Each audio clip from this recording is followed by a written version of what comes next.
Screen दिख रही है? हाँ।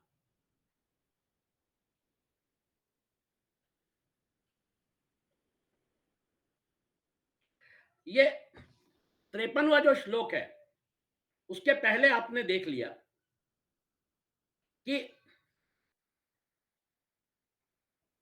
हमारे लिए समस्या, हाँ 53 वाली, अपन लोग शायद यहां पे थे। यदा ते मोह कलिलम, उसके पहले वाला जो श्लोक था, ही बुद्धियुक्ताः मनीषिणः कर्मजं फलं त्यक्त्वा जन्म बंध विनिर्मुक्ताः अनामयम पदम गच्छन्ति। आपको अभी तक ये स्पष्ट हो गया होगा कि हमको इस शरीर में डाल के, और आदि शक्ति ने हमको इस शरीर में डाल के हमको एक, मतलब जिसकी जिंदगी जितनी होगी, ये शरीर सापेक्ष व्यवहार में फंसा दिया है, जिसको हम संसार बोलते हैं।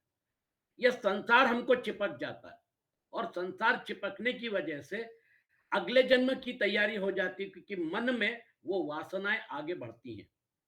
इसलिए भगवान कृष्ण आपको यहां पर बता रहे हैं, दूसरा अध्याय जो है, आगे का पूरा जो विश्लेषण है, वो आपको एक तो समबुद्धि में रहकर आपको कर्म करना है। योगस्थ कुरु कर्माणि संगम त्यक्त्वा धनंजय, है ना? तो आपको योग में स्थित होकर कर्म करना है। समत्वम योग उच्चते। अब जो व्यक्ति समत्व में रहकर कर्म कर रहा है, उसको फायदा यह है कि उसके कर्म जो है वो उसको बंधन में नहीं डालते हैं। वो कर्म जो है वो अकर्म में कन्वर्ट कर जाते हैं। तीसरा चौथा अध्याय उसमें क्लियर हो जाएगा। यहां पर भगवान कृष्ण ने जो पॉइंट लिया है, वो पॉइंट यह है कि कर्मजम बुद्धि युक्ता ही फलम त्यक्त्वा मनीषिण जन्म बंध विनिर्मुक्ता पदम गच्छन्ति अनामयम। ही बुद्धि युक्ता मनीषिण, कारण की समता युक्त बुद्धिमान साधक, देखिए समता युक्त, समत्व योग, कर्मजम फलम त्यक्त्वा, कर्मजन्य फल का अर्थात संसार मात्र का त्याग करके, कर्मज कर्म का फल त्याग दिया, मतलब उसकी आसक्ति त्याग दी। फल जब मिलेगा तब मिलेगा, वो तो कर्म गति के हिसाब से और स्वभाव के प्रोग्रामिंग के हिसाब से उसका फल मिलेगा, लेकिन फल में अधिकार तो है नहीं। कर्मण्येवाधिकारस्ते मां फलेषु कदाचन। तो फल में अधिकार नहीं है, लेकिन फल की आसक्ति तो है, और फिर उसकी वजह से जन्म जीवन मृत्यु का चक्र शुरू होता है। जन्म जीवन मृत्यु का चक्र जो है, वो हमारी आज की परिस्थिति है। जन्म तो हो गया, अभी जीवन चल रहा है, और आगे कभी ना कभी शरीर छोड़ना पड़ेगा, जिसको तथाकथित मृत्यु बोलते हैं।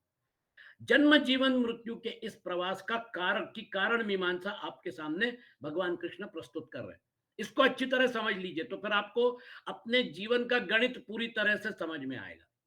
हम क्यों हैं यहाँ पर, हमारा यहाँ पे आने का पर्पस क्या है, कर्म गति क्या है, गहना कर्मणो गति, उसका एनालिसिस बहुत सुंदर ढंग से भगवान कृष्ण प्रस्तुत कर रहे हैं। तो कर्मजम फलम त्यक्त्वा, कर्म किया, उसका फल या तो परमात्मा को समर्पित कर दीजिए, या फिर फल की आसक्ति छोड़ दीजिए। यही तो निष्काम कर्म है, न कर्म के प्रति आसक्ति और न फल के प्रति आसक्ति। जो कलाकार होता है, वो अपना रोल प्ले करके, और उसको मालूम है कि ये पिक्चर जो है it's a creation of art, picture चले ना चले, पिक्चर पिटे, भाई उसका जो पैसा है वो पैसा उसने ले लिया, उसके बाद उसको उस पिक्चर के प्रति कोई आकर्षण नहीं रहता, वो आगे के पिक्चर की तरफ चला जाता है।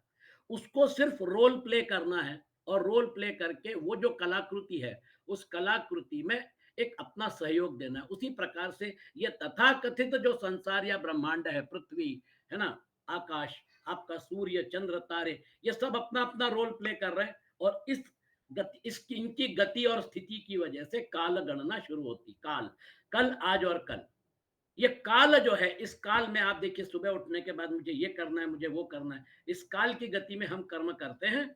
और कर्म करने के बाद वो जो है, वो कर्म जब परिस्थिति बदल जाती है, परिस्थिति सापेक्ष कर्म होते हैं, वस्तु और व्यक्ति सापेक्ष कर्म होते हैं। जो कर्म हमने स्कूल उस उम्र में किए थे, आज हम वो कर्म नहीं कर रहे हैं, तो हमारी भी परिस्थितियां बदलती रहती है। तो परिस्थितियां जो है वो बदलने के साथ कर्म बदल जाते हैं, और ऐसा जीवन का प्रवास चलता रहता है। जीवन का प्रवास जो है, उसमें दिक्कत क्या होती है, फिर जरा और मरण, बुढ़ापा आ जाता है। बुढ़ापे में फिर उसके बाद रिटायर हो गए, सुनाई नहीं देता, दिखाई नहीं देता, शरीर थक जाता है, घुटने दर्द देना शुरू कर देते हैं, पीठ में दर्द होता है, फिर उसके बाद बिस्तर पकड़ लेते हैं। ऐसी हालत में जरा और मृत्यु, अब मृत्यु सामने दिख रहा है, उस समय जगने की बजाय आप अभी से समझ लीजिए कि इसके साथ, शरीर के साथ आपका जन्म, जीवन और मृत्यु, जरा और मरण ये शरीर के साथ जुड़े हुए हैं। तो ये शरीर जो है, ये शरीर आपको व्यवहार करने के लिए दिया है। इसको तंदुरुस्त रखिए। शरीर का आप अच्छी तरह से पोषण करिए, कोई दिक्कत नहीं। आपके सांसारिक कर्तव्य भी करिए, लेकिन इसका एनालिसिस जो है वो समझ लीजिए। कर्मजम बुद्धि युक्ता ही फलम त्यक्त्वा मनीषण, ये आपने किया और प्रकृति के डायमेंशन में किया, प्रकृति को समर्पित कर दिया। जैसे गंगा में आप गए, वहां पे दर्शन किया, गंगा का जल उठाया, संकल्प किया, वहीं उसको जल छोड़ दिया। गंगा का जल लिया, गंगा में ही छोड़ दिया। क्योंकि प्रकृति आपको उसके डायमेंशन से कोई भी चीज आपके साथ लेके जाने नहीं देती है। हम आते हैं, हमारे पास कुछ भी नहीं रहता, मतलब जब हम जन्म लेते हैं, वी कम विथ नथिंग। फिर उसके बाद हाय हाय मारी शुरू होती है, ये चाहिए, वो चाहिए, फलाना चाहिए, ढिकाना चाहिए। और जब हम जाते हैं छोड़ के, तो हम कुछ भी नहीं लेके जाते। मतलब नथिंग, एवरीथिंग, नथिंग, है ना? कुछ भी नहीं है, सब कुछ है, और बाद में कुछ भी नहीं है। ये परिस्थिति सभी के साथ जुड़ी हुई है, अर्थात सभी के साथ मतलब हमारे तथाकथित इस शरीर सापेक्ष अस्तित्व के साथ जुड़ी हुई है। बहुत सारे लोग जो है इस गणित को समझते नहीं और इस हायमारी में जीवन बिता देते हैं। जितना जरूरी है, आपको रोटी चाहिए, रोटी, कपड़ा, मकान चाहिए, जितना आवश्यक है उतना। देखो, संसार करना है तो बहुत सारी चीजें नेसेसरी, दो चीजें हैं। एक नेसेसिटी है, मतलब जिसको कहते हैं ना कि नीड एंड वांट। जो आवश्यक है, जो आवश्यक है उसको जरूर करिए, लेकिन वांट, इच्छा, आकांक्षा, ईषणाएं ये खत्म नहीं होती हैं। इसलिए वो जो कर्मयोगी होता है, वो क्या करता है? बुद्धि युक्ता मनीषिण कर्मजम फलम त्यक्त्वा जन्म बंध विनिर्मुक्ता, जन्म रूप बंधन से मुक्त होकर अनामयम पदम गच्छन्ति, निर्विकार पद को प्राप्त होता है। कर्मयोग अगर सही ढंग से किया, निष्काम कर्मयोग अगर सही ढंग से किया, तो फिर आप ब्रह्म की प्राप्ति कर सकते हैं, पर ब्रह्म परमात्मा की प्राप्ति कर सकते हैं। ज्ञान जो है, वो ज्ञान की अग्नि जब जलती है, तो फिर उसके बाद वो जो कर्माशय है वो दग्ध बीज हो जाता है। कर्मयोग आपको मदद कर रहा है कि कर्म जो है वो अकर्म में कन्वर्ट कर रहे हैं। मतलब इस जन्म में जो आप कर्म कर रहे हैं, वो आपके कर्माशय में जमा नहीं हो रहे हैं। वो कर्माशय जो है, वो कर्माशय में अकर्म में कन्वर्ट होके वो कर्माशय में जमा नहीं होते हैं। जो कर्माशय जो है, वो कर्म गति जो है, जहां पे कर्माशय आपका है, उसकी ट्रीटमेंट करने के लिए आपको चौथे अध्याय में भगवान कृष्ण बताएंगे, ज्ञानाग्नि सर्व कर्माणि भस्मसात कुरुते अर्जुन। जो बचा खुचा वहां पर है, जैसे आग जलती है और आग के साथ पूरी घास फूस सब जो भी है सबको जला डालती है। अग्नि जो है वो सबको जला के ही शांत होता है। वैसे वो कर्माशय ज्ञान की अग्नि से दग्ध बीज हो जाता है। वो कर्माशय जो है, वो कर्माशय आपका खत्म हो गया। तथा कथित अलग अस्तित्व जो था, वास्तव में वो आपका अस्तित्व जो है, उस अस्तित्व को जिसने आपने मान के रखा था, वो अस्तित्व आपके शरीर, मतलब स्थूल, सूक्ष्म और कारण शरीर सापेक्ष व्यवहार के लिए प्रोवाइड किया था। ये आपके कभी नहीं थे। इस बात को गांठ बांध लीजिए। जब आप उसके ऊपर मनन चिंतन करेंगे, तो ये बात स्पष्ट हो जाएगी। अगर ये बात स्पष्ट है, तो ये 3 चरणों से लेकर आप जो भी कर रहे हैं, उसको चिपकने मत दीजिए।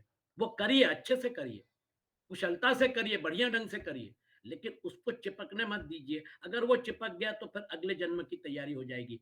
तो इसलिए फलम त्यक्त्वा जन्म बंध विनिर्मुक्ता अनामयम पदम गच्छन्ति, निर्विकार पद को, ये जो है, इसको अपने दिमाग में फिट करके रख लीजिएगा, क्योंकि आगे के जो श्लोक है वो इसी को आपको और समझाएंगे। तो वो जो है, वो पॉइंट अगर आपने नोट कर लिया, अब ये फंसने का जो काम है, ये फंसना कैसे होता है, इसको आगे के श्लोक में बताएंगे। 2 प्रकार से हम इसमें अपने आप को फंसाते हैं। पूर्व श्लोक में बताए अनामय पद की प्राप्ति का क्रम क्या है, इसे आगे के 2 श्लोकों में बताते हैं। यदा ते मोह कलिलम बुद्धिर्व्यतितरिष्यति तदा गन्तासि निर्वेदम श्रोतव्यस्य श्रुतस्य च। यदा ते बुद्धि मोह कलिलम व्यतितरिष्यति, जिस समय तेरी बुद्धि मोह रूपी दलदल को भली भांति तर जाएगी। तुलसीदास जी क्या बोलते हैं? मैं और मोर तोरते माया, है ना? मोह जो है, वो मोह कैसे तैयार होता है देखिए। वो उसको भगवान कृष्ण क्या बोलते हैं? मोह कलिलम, मोह रूपी दलदल को भली भांति तर जाएगी, तदा श्रुतस्य च श्रोतव्यस्य, है ना, उसी समय सुने हुए और सुनने में आने वाले भोगों से वैराग्य को प्राप्त हो जाएगा। निर्वेदम गंतासी, मतलब हमको कहां से निकलना है? आगे के जो सारे श्लोक हैं दूसरे अध्याय के, ये आपको संसार में से निकलो, डिटैच, और परमात्मा से जुड़ो, अटैच। तो डिटैच अटैच, डिटैच अटैच, ये जो प्रोसेस है, ये प्रोसेस अभी शुरू हो रहा है 52वें श्लोक से 72वें श्लोक तक। जब आप डिटैच अटैच करने की प्रैक्टिस कर लेंगे, तो फिर उसके बाद आपको ब्राह्मी स्थिति का अनुभव इसी शरीर में रहते हुए, इसी जन्म में आपको ब्राह्मी स्थिति का अनुभव हो जाएगा। दूसरा अध्याय जो है, वो पूरे भगवत गीता का फाउंडेशन है, आधार है। इसलिए दूसरे अध्याय को सही ढंग से समझ लीजिए। आगे के सारे श्लोक जो है, वो किसके साथ जुड़ना है और कहां से विलग होना है, इसकी तरफ बढ़ा रहे हैं। तो इसलिए पहले भगवान कृष्ण क्या बोलते हैं? मोह कलिलम व्यतितरिष्यति तदा श्रुतस्य च श्रोतव्यस्य निर्वेदम गंतासी।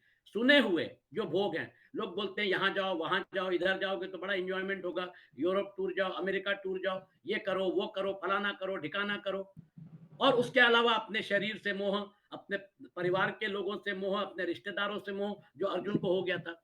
शरीर में अहंता और ममता करना तथा शरीर संबंधी माता, पिता, भाई, भौजा, स्त्री, पुत्र, वस्तु, पदार्थ आदि में ममता करना मोह है।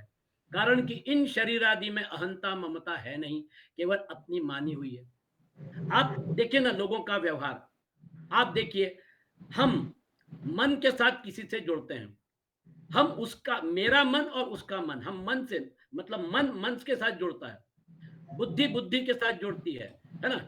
ये जुड़ाव जो है, ये दोनों उपाधियां हैं। अभी आपने देखा वो कौन सा, वो आफताब या कौन था वो लड़की को, है ना, दोनों के बीच में रिलेशनशिप था, और फिर मालूम नहीं क्या हो गया, उसने उसको मारकर उसके शरीर के 35 टुकड़े करके किसी को यहां फेंक दिया, किसी को वहां फेंक दिया। क्या हो गया भैया? मोह। दिक्कत ये होती है, आप जिनके साथ जुड़ रहे हैं, मन से मन, बुद्धि से बुद्धि, शरीर से शरीर, ये सारा का सारा जो गेम है, इसमें उपाधियां उपाधियों के साथ खेलती हैं। और जहां वस्तु है, वो हमारा चल वस्तु रहा क्या देखो है? डायरेक्ट वो जबल भोपाल में वस्तु क्या है? गीता पर वस्तु बैठे क्या है? अगर ये फोटो विज्ञान देखो की दृष्टि से देखा जाए तो वो क्या है? ना। वो हमारे यहाँ जो मतलब भैया भैया तथाकथित विज्ञान जो है, वो क्या बोलता है? वो बोलता है ये इलेक्ट्रॉन्स, प्रोटॉन्स, न्यूट्रॉन्स, और नीचे जाइए, पायॉन्स, ग्लूऑन्स, बोसॉन्स, यानी वो जो सूक्ष्म तत्व है, वो किधर लगी सूक्ष्म तत्व। और फिर उसके अभी बाद कहाँ पे आया? अभी तो बेदार नहीं होगी, अब कहाँ इतनी जल्दी। तो हम वो बैग ले चल रहे हैं अपन को। नाश्ता कर लिया हमने। हाँ। अरे ठीक है। वो सूक्ष्म तत्व जो है, वो सूक्ष्म तत्व ही जब ग्रॉस एलिमेंट में परिवर्तित होते हैं, है ना, हमको पायॉन्स, ग्लूऑन्स, अरे बोसॉन्स, यार लेप्टॉन्स दिखते आओ नहीं ना, है। तो ये बैग ले जाना है। हमें जो दिखता है, हमें जो महसूस होता है, वो ग्रॉस मैटर है। इसलिए आकाश, मतलब हमारे यहाँ पर भी वही थिंकिंग है, आकाशाद वायु, वायोर अग्नि, अग्नेर आपः, अद्य पृथ्वी। जिसको आप वस्तु रूप में देखते हैं, सोना, चांदी, ये जो है, ये बहुत बड़े प्रोसेस में जाके आज स्थूल रूप में आपके सामने प्रस्तुत हुआ है। तो वो जो है, वो वस्तु अगर आप देखेंगे, तो जब आप उसको एनालाइज करते हैं, जो विज्ञान ने बहुत सुंदर ढंग से कर लिया, अब वो, उनका ये कहना है कि जो मूल तत्व हैं, वो जो है, वो बहुत बस दो तत्व हैं, और फिर उसके बाद प्रकाश, मतलब एनर्जी जिसको कहते हैं ना, वो। तो उन्होंने बोला, पूरा का पूरा समराइज विज्ञान ने बोला है कि इन तत्वों से आगे डेवलप होते होते ये ब्रह्मांड की रचना हुई है। बहुत सुंदर, हमारे यहाँ पे भी वही कल्पना है। दिक्कत यह है कि जब वो ग्रॉस हो जाते हैं, तो उसके प्रति आकर्षण होता है। वो आकर्षण जो है, वो तात्कालिक है, क्योंकि शरीर है तब तक आकर्षण है। जब शरीर नहीं रहेगा तो आकर्षण नहीं रहेगा। तो आपने वस्तुएं जोड़ी, आपने जो भी जोड़ा, जब आपने शरीर छोड़ दिया तो सारा का सारा यही छूट गया। इसका मतलब ये कि ये तात्कालिक है। हम जो भी संबंध जोड़ के रखे हैं, ये सारे संबंध जो है, वो आज हैं, लेकिन फिर उसके बाद वो बिखर जाएंगे। जैसे प्याऊ के ऊपर लोग बात, पिछले बहुत पहले, है ना, जब प्रवास में निकलते थे, तो कुआं या बावड़ी अगर कहीं है, तो वहां पर इकट्ठा होते थे, अपनी पोटली खोलते थे, पानी निकालते थे और खाना खाते थे, पानी पीते थे। उस समय जो भी उन लोगों का आपस में मेलजोल होता था, वैसे मेलजोल होता था, और फिर बाद में कोई यहाँ निकल गया, कोई वहां निकल गया, अपने प्रवास में निकल गए। उसी प्रकार से हमारे प्रवास में अलग अलग योनियों का जो हमारा प्रवास है, उसमें ये तथाकथित प्याऊ पे हम लोग जो मिले हुए हैं, मतलब स्टेशन का वेटिंग रूम बोलिए या जैसा है, ये परमानेंट नहीं है, ये शाश्वत नहीं है। और ये उपाधि जन्य जो हमको सुख मिलता है, ये उपाधि जन्य सुख जो है, ये उपाधियां हमको फंसा के रख देती है, ये मोह कलिल है। इसलिए कारण कि इन शरीर आदि में अहंता ममता है नहीं, अपनी मानी हुई है। अहंकार जो है वो अहंकार, मैं अरु मोर तोरते माया, मतलब अहंकार। हमारे तीन शरीर जो है वो तीन शरीरों को अपना मान के हम व्यवहार कर रहे हैं, कोई गलत काम नहीं है।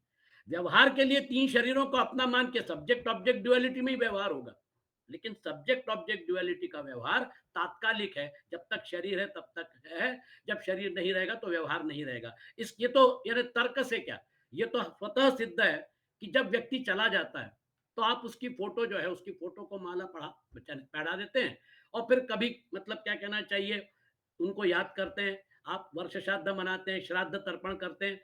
दिक्कत ये है वो वापस थोड़ी आने वाला है, वो जो है वो उसके प्रवास में आगे निकल गया।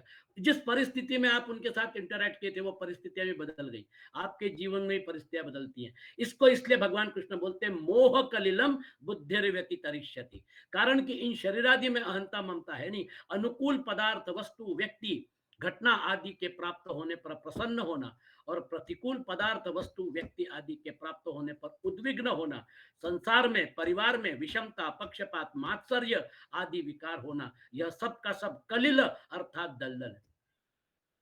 टीवी सीरियल जो है उसमें दुनिया भर का मसाला डालते हैं, और वहां पे मतलब कितने एपिसोड, 200 250 400 रील पे रील स्टोरी बढ़ाते जाते हैं, क्योंकि जब टीआरपी बढ़ जाती तो उसको बढ़ाते हैं।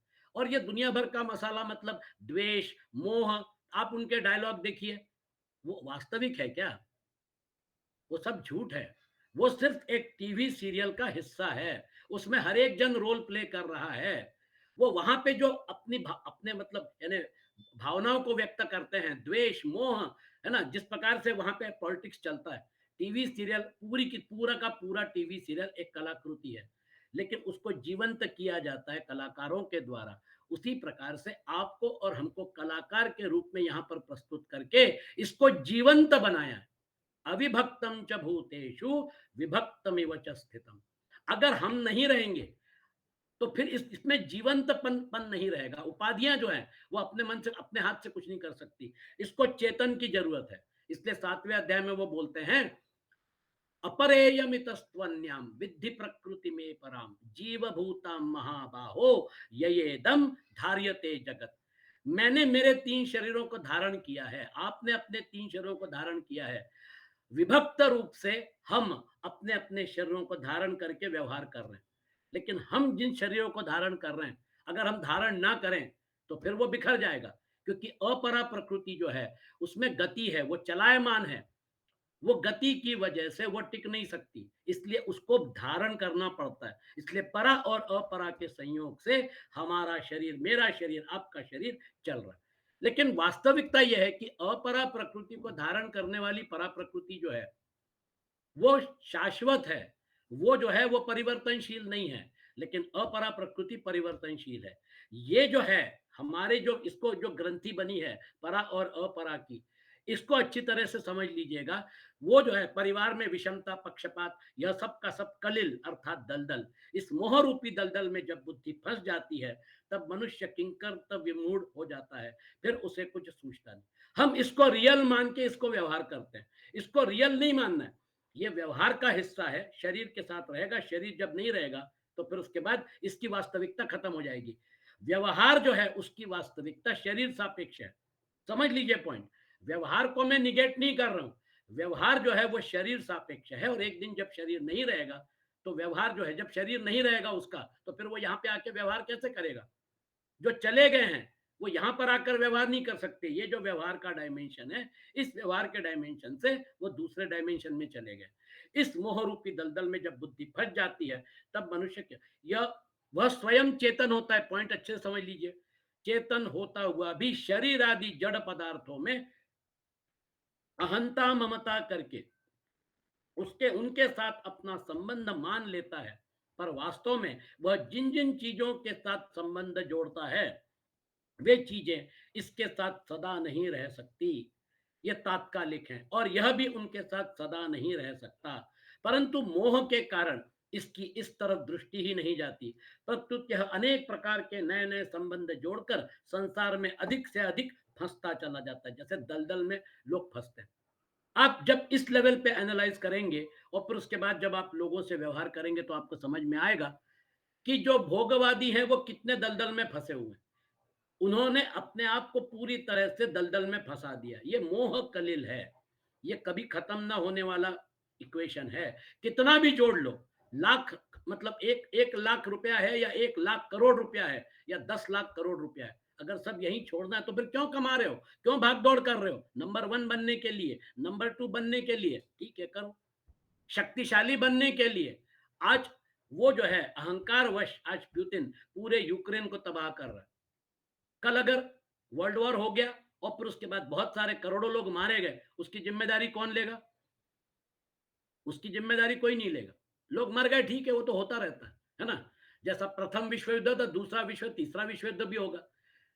इतने साल जाने के बाद फिर वही गर्मी, मैं सबसे श्रेष्ठ हूं, मैं सबसे बली हूं, और फिर उसके बाद बड़े पैमाने पर नुकसान। आप लोगों को, करोड़ों लोगों को मारोगे अपने मतलब अहंकार के लिए, लेकिन दिक्कत ये होती है, ये जो है, ये मोह कलिल जो है, ये कहां तक लेके जाएगा बता नहीं सकते। इसलिए मोह कलिल का डायमेंशन बहुत बड़ा है। मोह कलिल में अहंकार भी है, बुद्धि भी है, मन भी है और शरीर तो है ही। और वो जो मन है जो उसमें फंसा हुआ था, वो वासना लेके आगे की गति में जाता है। वो वासनाएं जो हैं वो ड्राइव करती हैं कि उसकी आगे की गति कैसी होगी। जो वासना सबसे प्रबल होती है, उस वासना के हिसाब से अगला जन्म तय हो जाता है। इसलिए जब वो जो भाव है, जिस समय मृत्यु होती है उस समय जो भाव है, जो भाव मतलब क्या कहना चाहिए, फोर फ्रंट पे है, वो सबसे बलशाली है, वो जो भाव है, वो भाव प्रेडोमिनेंट भाव जो है, उसके हिसाब से आगे की गति होगी। ऐसा भगवान कृष्ण 8वें अध्याय में बताएंगे। मोह रूपी कलिल से तरने के 2 उपाय हैं। विवेक, जिसकी चर्चा अपन अभी कर रही हैं। विवेक जो है उसमें तर्क है, उसमें बुद्धि है, उसमें एनालिसिस है, उसमें मनन है, उसमें निधिध्यासन है। एक बार विवेक की बैठक पक्की हो गई तो विवेक और वैराग्य, ये 2 जो है प्रहरी, ये आपके मोक्ष मार्ग में, साधना मार्ग में आपके साथ हमेशा रहना चाहिए। विवेक अगर हो गया कि ये असत है, ये अशाश्वत है, तो फिर आपको विवेक होने के बाद फिर असत से, जो अशाश्वत है, उससे वैराग्य हो जाएगा। मोह रूपी कलिल से तरने के 2 उपाय हैं, विवेक और सेवा। यहां पर उन्होंने सेवा का भी डायमेंशन लाया। विवेक, जिसका वर्णन दूसरे अध्याय के 11वें से 30वें श्लोक तक हुआ है, तेज होता है तो वह असत विषयों से अरुचि करा देता है। मन में दूसरों की सेवा करने की, दूसरों को सुख पहुंचाने की धुन लग जाए तो अपने सुख आराम का त्याग करने की शक्ति आ जाती है ना? कई बार क्या होता है, बच्चे बीमार पड़ जाते हैं, बच्चों को तकलीफ होती है, तो माता पिता दिन रात एक करके बच्चों को ठीक करने के लिए अपना सुख दुख भूल के वो बच्चों के लिए भाग दौड़ शुरू करते हैं। बच्चा जो है छोटा है तो फिर जिम्मेदारी और बड़ी हो जाती है, लेकिन उसमें दिक्कत क्या होती है, उसमें दिक्कत यह है कि बच्चा ठीक हो जाता है और फिर बच्चा जो है, माता पिता ने जो उसके ऊपर कष्ट किए थे, माता पिता दिन रात जो जगे थे, उसको भूल जाता है और फिर माता पिता के साथ दुर्व्यवहार करता है। बच्चे जो है उनको छोटे से बड़ा करते समय जो कष्ट होते हैं माता पिता को, वो कष्ट में वो अपना सुख दुख बाजू में रख के और बच्चों के लिए जीते हैं। वो अगर भावना है, दूसरों के लिए जीने की अगर भावना है, तो फिर इसी को तो लोक संग्रह बोलते हैं भाई। जिसने कर्म का पूरा गणित समझ लिया, अब उसका जीवन जो है, वो जीवन अभी जो बाकी है, क्योंकि उसको ब्राह्मी स्थिति प्राप्त हो गई है, वो जीवन मुक्त हो गया, वो फिर लोक संग्रह के लिए काम करता है। स्वामी विवेकानंद जी ने बहुत सुंदर इसका एनालिसिस किया।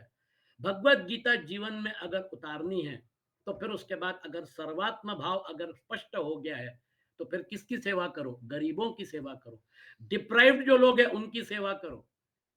जब बंगाल में सूखा पड़ा था, लोग रास्ते पे मर रहे थे, बंगाल फैमिन बहुत जबरदस्त चीज था।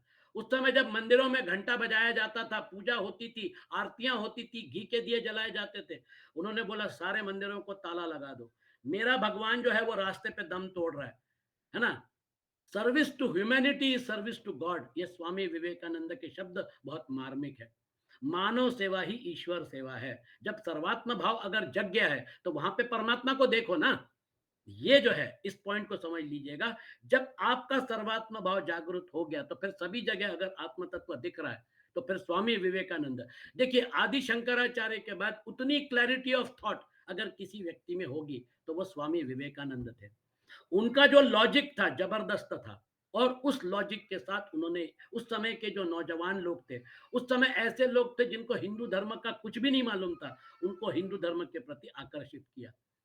वो जो थे he was a philosopher saint, और उन्होंने बहुत बड़ा काम हमारे हिंदू धर्म के प्रचार में किया। लेकिन कॉन्सेप्ट कितना क्लियर है, त्याग करने की शक्ति आ जाती है। दूसरों को सुख पहुंचाने का भाव जितना तेज होगा उतना ही अपने सुख की इच्छा का त्याग होगा।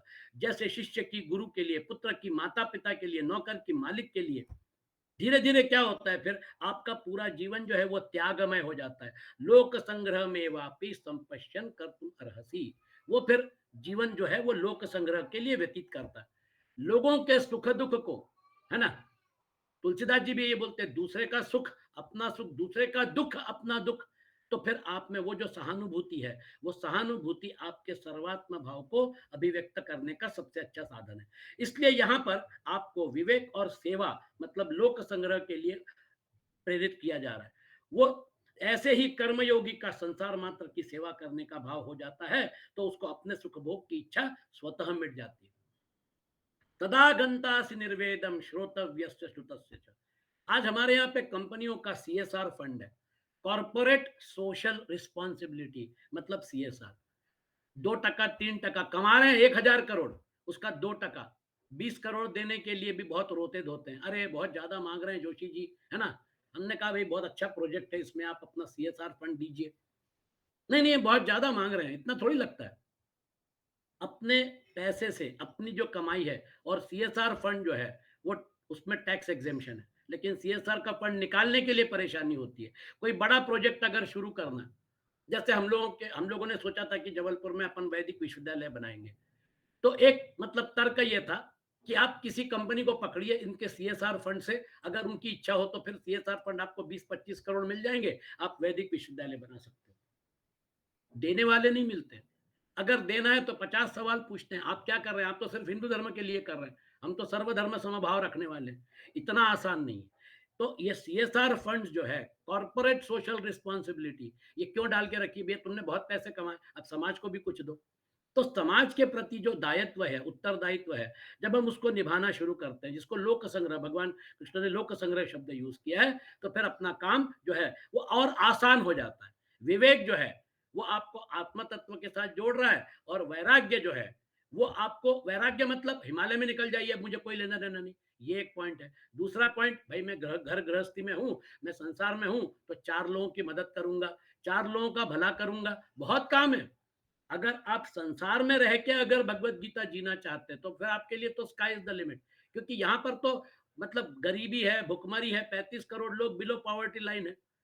तो यहाँ पे रह के अगर हमको काम करना है तो फिर उसके बाद ये जो डायमेंशन है, ये डायमेंशन आपके सामने क्लियर हो जाएगा। सर्वात्म भाव अगर जग गया है तो फिर आपको भगवान को मंदिर में ढूंढने की जरूरत नहीं। जो गरीब हैं, जो लाचार हैं, जो दीन हैं, जो दुखी हैं, वहां पर आपको अपने परमात्मा को ढूंढ के और उनकी सेवा करना है, बस और कुछ नहीं। वो सेवा जो है वो सेवा परमात्मा को मिल गई। आप सेवा करके उनके ऊपर उपकार नहीं कर रहे हैं, आप सेवा करके अपना जो बैगेज है, अपना जो मोह कलिल है उसको कम कर रहे हैं। इसलिए service to mankind is service to God, ये जो स्वामी विवेकानंद ने बोला है कि आपने मैनकाइंड की सर्विस की और वो जो मैनकाइंड की सर्विस है वो परमात्मा को पहुंच गई, ये स्वामी विवेकानंद ने डंके के चोट पे कहा। तो इसको आप अच्छी तरह से आत्मसात करिए। सदागंता से मनुष्य ने जितने भोगों को सुन लिया है, भोग लिया है, अच्छी तरह अनुभव कर लिया है, वे सब भोग यहाँ श्रुतस्य पद के अंतर्गत है। और फिर उसके बाद स्वर्गलोक, ब्रह्मलोक आदि के जो भोग हैं वो श्रोतव्यस्य अभी तो है नहीं। जब आप स्वर्ग में जाएंगे तो फिर स्वर्ग के भोगों का आनंद उठाएंगे। तो जो वर्णन आया हुआ है पुराणों में, हाँ कि भाई वो मतलब ब्रह्मलोक में ये आनंद है, स्वर्गलोक में ये आनंद है, तो वो जो आनंद है वो श्रोतव्यस्त में आएंगे। भोग सुने जा सकते हैं, वे सब भोग यहाँ श्रोतव्यस्त में पद में आते हैं। जब तेरी बुद्धि मोह रूपी दलदल को तर जाएगी तब इन श्रुत अहलौकिक और श्रोतव्य पारलौकिक भोगों से विषयों से तुझे वैराग्य हो जाएगा। आप इसको आराम से मनन करिए, आराम से इसको लॉजिकली एनालाइज करिए, आपको पता चलेगा कि हम कहाँ फंसे हैं, और ये जो हमारी हमारी जो यहाँ पर जो हम जो फंसे हुए हैं उसका कारण क्या है। संसार में रहना है लेकिन फंसना नहीं। वो फंसना नहीं है, उसके लिए क्या करना पड़ेगा, तो आप करिए, लेकिन उसकी वास्तविकता जो है, उसकी वास्तविकता का एनालिसिस पूरी तरह से विवेक की कसौटी पर कस के, और फिर उसके बाद आगे का जीवन शुरू करिए जीना। फिर उसके बाद दूसरा पॉइंट, श्रुति विप्रतिपन्नाते यदा स्थास्यति निश्चला समाधावचला बुद्धि तदा योगम अवाप्स्यसि। मोह कलिल एक एस्पेक्ट है, और दूसरा श्रुति विप्रतिपन्ना। यदा श्रुति विप्रतिपन्ना ते बुद्धि ही निश्चला स्थास्यति। जिस काल में शास्त्रीय मतभेदों से विचलित हुई तेरी बुद्धि निश्चल हो जाएगी। बुद्धि निश्चला स्थास्यति समाधौ अचला। ये निश्चला और अचला बहुत जबरदस्त गेम है। कहाँ पे निश्चल होना है और कहाँ पे अचल होना है। समाधौ परमात्मा में अचल हो जाएगी, तदा योगम अवाप्स्यसि, उस काल में योग को प्राप्त हो जाएगा। देखिए, अचला और निश्चला का पूरा गेम है। इस श्लोक को अच्छी तरह समझ लीजिएगा, क्योंकि ये जो है, ये श्लोक आगे की पूरी जो लाइन ऑफ थिंकिंग है 72वें श्लोक तक, ये पूरी की पूरी डिसाइड करेगा। अचला और निश्चला, ये दो शब्द आप अच्छी तरह से रख लीजिए। यदा श्रुति प्रतिपन्नाते बुद्धि ही निश्चला स्थास्यति। हम लोग क्या करते हैं, बहुत सारी चीजें पढ़ते हैं, फिर उसके बाद बहुत सारे मत हैं, अद्वैत है, विशिष्टाद्वैत है, द्वैत है, द्वैताद्वैत है, दुनिया भर के अपन ग्रंथ पढ़ते हैं, ये करते हैं, वो करते हैं, और फिर कंफ्यूज हो जाते हैं। वो तो इस पुराण में ये लिखा है, उस पुराण में वो लिखा है, फिर यहाँ पे ऐसा क्यों लिखा है, वहां पे वैसा क्यों लिखा है। आप विवरण अगर देखेंगे तो महाभारत में जो यदुकुल का संहार का जो विवरण है, और श्रीमद् भागवत में यदुकुल के संहार का जो विवरण है, वो मैच नहीं करता। वो जो है, महाभारत भी व्यास की रचना है, और श्रीमद् भागवत भी व्यास जी की रचना है, लेकिन 11वें स्कंद में यदुकुल का संहार जो है, उसकी जो कारण मीमांसा बताई है, उसमें जो वर्णन है, वो महाभारत का जो वर्णन है उसके साथ मैच नहीं करेगा। तो पुराणों में किसी कूर्म पुराण में कुछ बोला है, ब्रह्म पुराण में कुछ बोला है, ब्रह्मांड पुराण में कुछ बोला है, कंफ्यूजन हो सकता है, क्योंकि वो जो है उसमें बहुत ज्यादा मटेरियल है। आपको क्या पकड़ना है, आपको ये पकड़ना है कि भैया वास्तव में क्या चीज है। अगर वास्तव में एक परब्रह्म परमात्मा और उनकी योग माया के अलावा, उनकी आदि शक्ति योग माया के अलावा और कुछ भी नहीं है, तो फिर उसके बाद बाकी सारी चीजें पढ़ना है तो पढ़ो, नहीं तो फिर जैसे तुलसीदास जी ने बोला, परब्रह्म परमात्मा और उनकी योग माया, सिया राम मैं सब जग जानी, करहूं प्रणाम जोरी जुग पानी। आप सीताराम के रूप में उसको वर्शिप करिए, या फिर आप राधे कृष्ण के रूप में वर्शिप करिए। योग माया जो है वो राधा, और परब्रह्म परमात्मा भगवान कृष्ण, तो राधे कृष्ण या फिर सीताराम, इसमें पूरा का पूरा समाया हुआ गणित है। उसके बाद फिर आपको जो भी पढ़ना है पढ़िए, लेकिन वास्तविकता जो है परब्रह्म परमात्मा और उनकी योग माया के अलावा कुछ भी नहीं है। अब फिर आप कहाँ पे हैं, आपके 3 शरीर जो है वो सीता मैया का डायमेंशन है, योग माया का डायमेंशन है, और उसमें जो चेतन तत्व परा प्रकृति जो है, तो परा और अपरा ये दोनों का जहां पर संयोग है, वो पूरा का पूरा डायमेंशन उसका है। वो जो योग शक्ति है, वो जो योग माया है, उस शक्ति को आप अगर तरना चाहते हैं, तो फिर जीव ब्रह्म बिच माया जैसी, है ना, दोनों के बीच में वो जो माया का पर्दा है, वो माया का पर्दा हटाने के लिए आप कोशिश करिए, या फिर परमात्मा के पैर पकड़ लीजिए, आपका काम आसान हो जाएगा। हमारा पर्पस यह है कि श्रुति विप्रतिपन्ना जो है, वो भी कई बार रोग हो जाता है, ये पढ़ा, वो पढ़ा, फलाना पढ़ा, ढिकाना पढ़ा। अपने को स्कॉलर नहीं बनना है, अपने को हमारे जीवन का पर्पस क्या है, हमारे जीवन का पर्पस ब्राह्मी स्थिति है।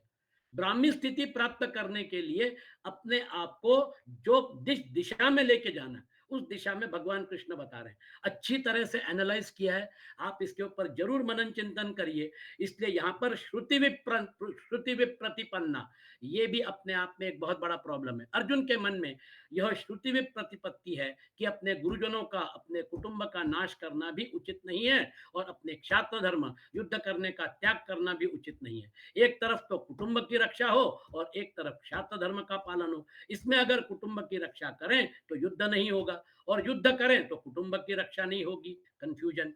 इन दोनों बातों में अर्जुन की श्रुति भी प्रतिपत्ति है, जिससे उसको उसकी बुद्धि विचलित हो रही है।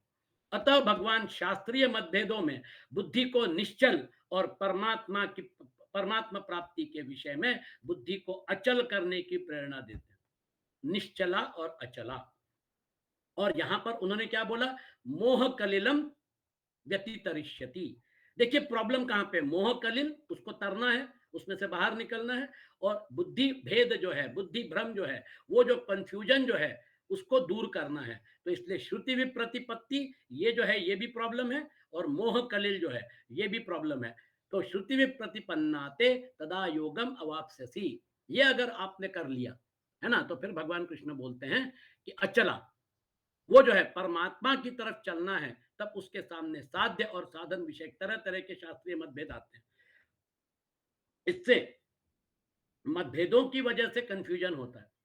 हर एक देखिए उपनिषद जो है, वो उपनिषद जो है उसमें जो लिखा था उसके अलग अलग लोगों ने इंटरप्रिटेशन करके द्वैत मत का प्रसार किया, अद्वैत मत का प्रसार किया, विशिष्टाद्वैत का किया।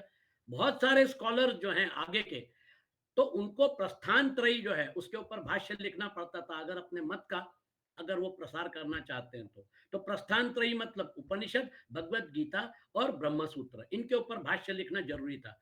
आदि शंकराचार्य ने लिखे, रामानुजाचार्य ने लिखे, मध्वाचार्य ने लिखे, जितने भी तथाकथित संप्रदाय हैं, जितने भी मत हैं, उनको सबको प्रस्थान त्रयी के ऊपर भाष्य लिखना पड़ा। और आज उनके हर एक संप्रदाय के बहुत सारे लोग हैं दक्षिण भारत में, ये सारे संप्रदाय जो है इनके बहुत सारे फॉलोअर्स हैं। तो ये जो है ये श्रुति भी प्रतिपन्नाते। अब ये अगर पॉइंट अगर हो गया है ना, जाल दो प्रकार का है, संसारी और शास्त्रीय। संसार के मोह रूपी दलदल में फंस जाना संसारी जाल में फंसना है, और शास्त्रों के संप्रदायों के द्वैत अद्वैत आदि अनेक मत मतांतरों में उलझ जाना शास्त्रीय जाल में फंसना है। संसारी जाल तो उलझे हुए मतलब छटाक सूत के समान है, और शास्त्रीय जाल उलझे हुए 100 मन के सूत के समान है। अतः भगवान यहां बताते हैं कि संसारी और शास्त्रीय इन दोनों जालों से बुद्धि निश्चल एक निश्चय वाली होनी चाहिए, और परमात्मा में बुद्धि अचल होनी चाहिए कि हमें तो परमात्मा की ही प्राप्ति करनी है, चाहे जो हो जाए। इसलिए आपने देखा होगा संत परंपरा में बहुत सारे ऐसे लोग थे कि जो पीएचडी नहीं किए थे, बहुत ज्यादा पढ़े लिखे नहीं थे, बहुत ज्यादा उन्होंने मतलब अध्ययन नहीं किया था, उन्होंने एक बात पकड़ ली, कौन सी, ढाई अक्षर प्रेम का पढ़े सो पंडित होए। कबीरदास जी ने ऐसे ही नहीं लिखा है, पोथी पथ पोथी पढ़ी पढ़ी जग मुआ, पंडित भया न कोय, ढाई अक्षर प्रेम का पढ़े सो पंडित होए। देखिए कबीरदास जी अनुभव की वाणी बता रहे हैं। तो इसलिए क्या होता है, बहुत सारी चीजें पढ़ ली, बहुत अच्छी बात है, लेकिन हमको हमारा पर्पस क्या है, इस सत्संग का पर्पस हमारा यह है कि हमको उस मार्ग के ऊपर आगे बढ़ना है जिस मार्ग की तरफ भगवान कृष्ण अर्जुन को लेके जा रहे हैं। ये तो इतना सुंदर साक्षात सगुण साकार रूप में अर्जुन के सामने खड़े होकर ये संवाद हो रहा है। वो निर्गुण निराकार भी है, वो सगुण निराकार भी है, और वही सगुण साकार भी है। साकार सगुण साकार जो है वो अर्जुन के सामने खड़े होकर उपदेश दे रहा है। सर्वोपनिषदों गावो दोग्धा गोपाल नंदना, सारे उपनिषदों का सार निचोड़ दूध के रूप में, जैसे गाय गाय से दूध निकालते हैं, वैसे भगवान कृष्ण जो है उसका दोहन कर रहे हैं उपनिषदों का। और वो उपनिषदों का जो दोहन है, भगवत गीता जो है उपनिषदों का सार कहा जाता है। सर्वोपनिषदों गावो, वो गाय हैं, दोग्धा गोपाल नंदना, गायों का निचोड़ जो है, गायों का दूध निकालने का काम गोपाल नंदन कर रहे हैं, है ना। और फिर उसके बाद पार्थो वत्स सुधीर भोक्ता, उस समय वो जो गाय का जो बछड़ा होता है ना, तो गाय का बछड़ा जो है वो दूध पी लेता है, और फिर बचा हुआ दूध जो है वो फिर हम वो जो ग्वाला जो है वो निकाल के और फिर उसके बाद उसको बेचता है। तो पार्थो वत्स सुधीर भोक्ता दुग्धम गीतामृतम महत, वो जो गीता का अमृत है, अर्जुन ने तो उस समय उसका पान कर लिया, अब हमको वो गीता अमृत का पान करके वो जो जिस रास्ते पे अर्जुन गया था उसको मोह हो गया था, और गीता सुनने के बाद फिर उसने क्या बोला, नष्टो मोह, अब मेरा मोह नष्ट हो गया, स्मृतिर्लब्धा, अब मुझे समझ में आ गया कि वास्तविक चीजें क्या है, मैं कौन हूं, मेरा असली स्वरूप क्या है। और फिर उसके बाद त्वत्प्रसादात् मयाच्युत, अच्युत आपके प्रसाद से मुझे ये ज्ञान प्राप्त हुआ। और फिर उसके बाद वो बोलते हैं मेरी सारी हृदय की ग्रंथियां जो हैं वो मतलब निकल टूट गई हैं। वो ग्रंथियां जो हैं, वो ग्रंथियां निकलने के बाद फिर वो बोलते हैं करिष्ये वचनम तव। गांडीव ऐसे नहीं उठाया, पहले पूरा तत्व ज्ञान समझ लिया और फिर तत्व ज्ञान समझ पे अपना कर्तव्य करने के लिए।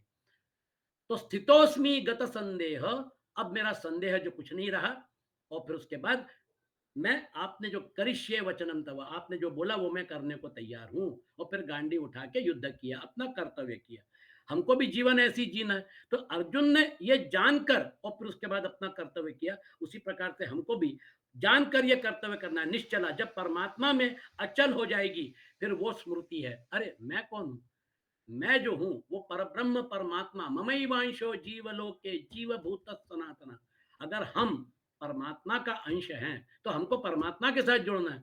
हम प्रकृति के साथ जुड़ के क्यों फंस गए? इसलिए वो भगवत गीता में बार बार भगवान कृष्ण अचल, निश्चला और अचला, तो अचला जो है उसके लिए हमको, तो आप देखेंगे संसार से संबंध विच्छेद करने के लिए बुद्धि निश्चल होनी चाहिए, जिसको छठे अध्याय के 23वें श्लोक में दुख संयोग वियोगम पद से कहा गया है। और परमात्मा से संबंध जोड़ने के लिए बुद्धि अचल होनी चाहिए, जिसको दूसरे अध्याय के 48वें श्लोक में समत्वम योग उच्चते इस प्रकार कहा है। तदा योगम अवाप्स्यसि, यहाँ तदा योगम अवाप्स्यसि पदों से जो योग की प्राप्ति बताई है, वह योग ऐसा नहीं कि पहले परमात्मा से वियोग था, उस वियोग को मिटा दिया गया तो योग हो गया। प्रत्युत असत पदार्थों के साथ भूल से माने हुए संबंध का सर्वथा वियोग हो जाने का नाम योग है। ये जो है मोक्ष मतलब क्या? मोक्ष मतलब सर्वात्म भाव। हम जो हैं वो जीवात्म भाव से ग्रस्त होने की वजह से इन तीन शरीरों को अपना मान के व्यवहार कर रहे हैं, और हर जन्म में व्यवहार करना पड़ता है। ये व्यवहार जो है ये शरीर सापेक्ष है। जीवात्म भाव ने आपको और हमको लिमिटेशन कर दिया है। ये लिमिटेशन जो है, ये लिमिटेशन जीवात्म भाव की वजह से। जब जीवात्म भाव, उपाधियां जो हैं ये टूल्स हैं, ये माध्यम है कर्म करने के लिए। ये उपाधियां जो है, ये उपाधियां लेके कर्म किया, कर्म की गति जो है, उस कर्म की गति में आप, उस प्रवाह में आप चल रहे हैं। लेकिन ये पूरा का पूरा डायमेंशन है, स्थूल, सूक्ष्म और कारण। ये तीन शरीरों को, तीन शरीरों के डायमेंशन को एक विटनेस की तरह, एक दृष्टा की तरह अगर आप देखने की प्रैक्टिस करेंगे, तो जब आप ओंकार की साधना करेंगे, अ उ म, जब आप ओम से अ उ म, अ से बाहर निकल गए तो आप उसके लिए दृष्टा की तरफ देखिए, आपका शरीर व्यवहार कर रहा है। जब आप ऊ से बाहर निकल गए तो फिर आपका मन बुद्धि जो है जैसे व्यवहार कर रहा है, फिर आप वो दृष्टा रूप में उसको एक इंडिपेंडेंटली आप उसको देख सकते हैं। और फिर उसके बाद कारण शरीर, कर्म का जो पूरा का पूरा वो जो समुच्चय है, कर्माशय जो है, वो कैसे सूक्ष्म शरीर को घुमा रहा है। तो फिर एक बिल्डिंग जैसे सामने बन रही है, उसका पहला माला, दूसरा माला, तीसरा माला, मतलब या फिर ground floor, first floor, second floor. तो फिर आप उसको एक दृष्टा के रूप में जब देखेंगे तो फिर आपको दिखेगा कि ऊपर का जो तीसरा माला है, वो जो डायमेंशन है वो विराट का डायमेंशन है ना?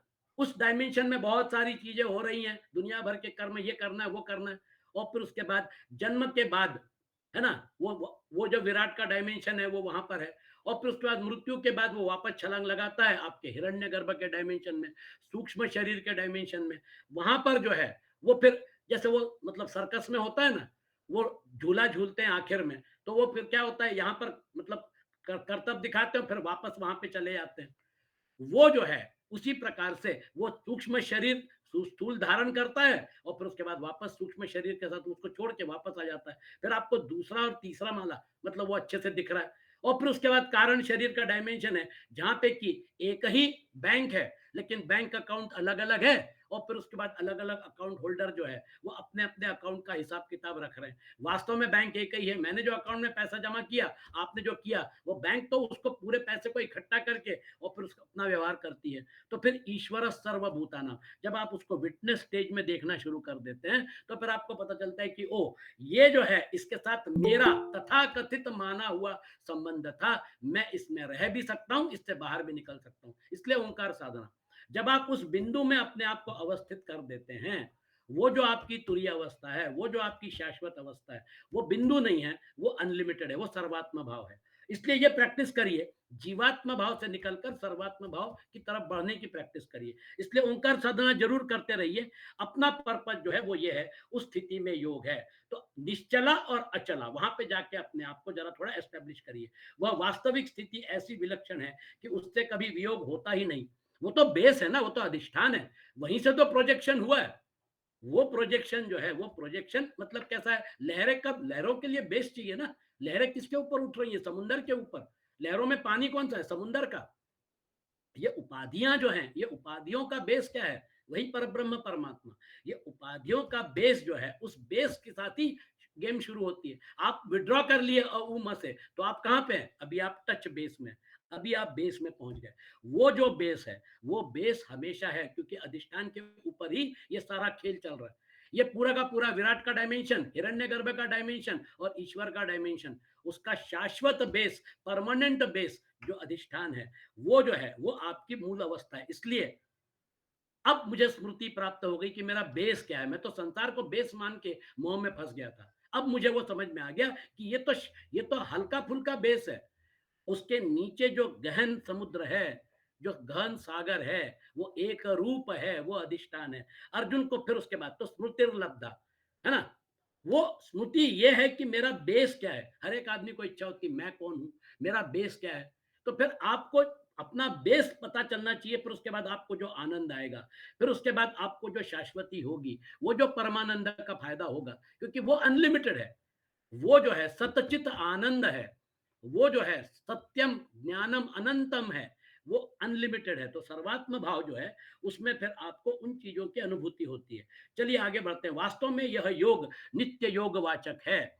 इस नित्य योग की अनुभूति कर्मों की सेवा द्वारा की जाए तो कर्मयोग, विवेक विचार के द्वारा की जाए तो ज्ञान योग, प्रेम के द्वारा की जाए तो भक्ति योग, संसार के लय चिंतन के द्वारा की जाए तो लय योग, प्राणायाम के द्वारा की जाए तो हठ योग, और यम नियम आदि 8 अंगों के द्वारा की जाए तो अष्टांग योग। तो आप अलग अलग योग जो है, वो अलग अलग योग से किसी भी रास्ते से जाइए, लेकिन ये जो आपका जो नित्य योग है अधिष्ठान के साथ, वो जो शब्द है अर्जुन के याद रखिए, स्मृतिर्लब्धा। हमको भी इसी जीवन में जब स्मृति प्राप्त हो जाएगी, वो विस्मृति जो है कि हम क्या हैं, उसी की वजह से अर्जुन को मोह हुआ था, मारूंगा, ये हो जाएगा, गुरु को मारूंगा, पितामह को मारूंगा, रिश्तेदारों को मारूंगा। ये पूरा का पूरा मोह हट गया, अष्टांग योग कहलाता है। मोह के दो विभाग है, मोह कलिल और श्रुति प्रतिपत्ति, अर्थात शास्त्रीय दार्शनिक मोह। शरीर, स्त्री, पुत्र, धन, संपत्ति आदि में राग होना सांसारिक मोह है। और द्वैत, अद्वैत, विशिष्टाद्वैत, द्वैताद्वैत आदि दार्शनिक मतभेदों में उलझ जाना शास्त्रीय मोह है। इन दोनों का त्याग करने पर मनुष्य का भोगों से वैराग्य हो जाता है और उसकी बुद्धि स्थिर हो जाती है। बुद्धि स्थिर होने पर योग की प्राप्ति हो जाती है, अर्थात परमात्मा से दूरी मिट जाती है और समीपता हो जाती है। कर्मयोग से समीपता होती है, ज्ञान योग से अभेद होता है और भक्ति योग से अभिन्नता होती है। कर्मयोग और ज्ञान योग दोनों में से एक की सिद्धि होने पर साधक दोनों के फल को प्राप्त कर लेता है। तो ठीक है, आगे तो मतलब विषय बढ़ने वाला है, लेकिन दो चीजें, निश्चला और अचला, इसको पकड़ लीजिए। ये जो है संसार का पूरा डायमेंशन आपके सामने भगवान कृष्ण ने बहुत सुंदर एनालाइज किया है। और फिर अर्जुन जो प्रश्न पूछता है, ऐसा जो व्यक्ति है जो यहाँ पर निश्चल है, वहां पर अचल है, उसको स्थित प्रज्ञ बोलते हैं। तो ये स्थित प्रज्ञ जो है, वो स्थित प्रज्ञ व्यक्ति कैसा होता है, वो व्यवहार कैसे करता है, उसके कैरेक्टरिस्टिक्स क्या हैं, बहुत सुंदर ढंग से स्थित प्रज्ञ के कैरेक्टरिस्टिक्स भगवान कृष्ण समझाएंगे अर्जुन का प्रश्न जो है उसके बाद। आज का सत्र यही समाप्त करते हैं। ओंकार, संकल्प मंत्र और ओंकार। ओम असतोमा सद्गमय, तमसोमा ज्योतिर्गमय, मृत्योर्मा अमृतं गमय। ओम शांति शांति शांति।